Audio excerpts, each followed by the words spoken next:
ណែអើយស្នេហ៍បានជួបចិត្តស្នេហ៍នេះគឺស្នេហ៍ស្និទ្ធស្នេហ៍នេះពិតជាស្នេហ៍ភក្តីចាំធ្លាក់មកហើយអូនអើយបងរីករាយក្រៃណែផ្ដិតអារតីចាំថ្លៃនៅក្នុងហាត់ថា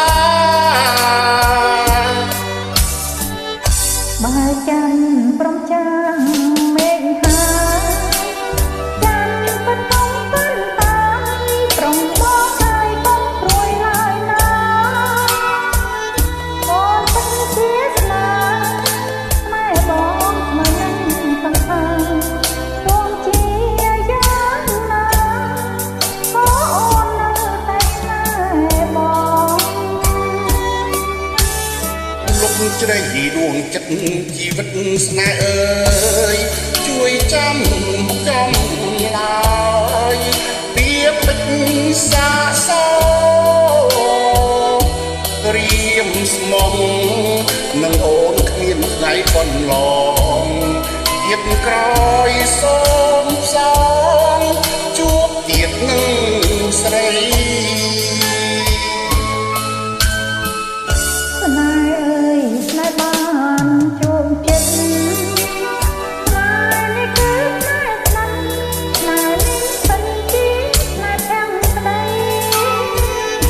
ជាវាសនា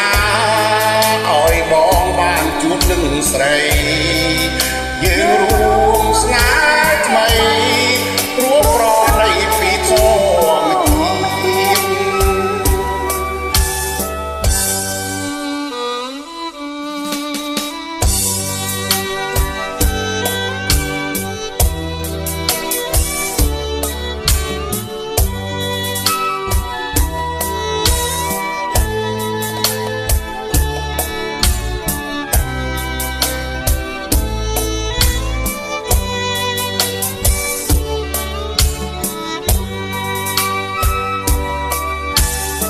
លុបជ្រៃដួងចិត្តជីវិតស្នេហ៍អើយជួយចាំ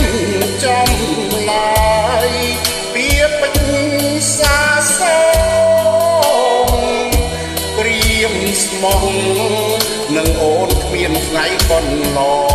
ងទៀតក្រោយសូមសងជួបទៀតនឹងស្រី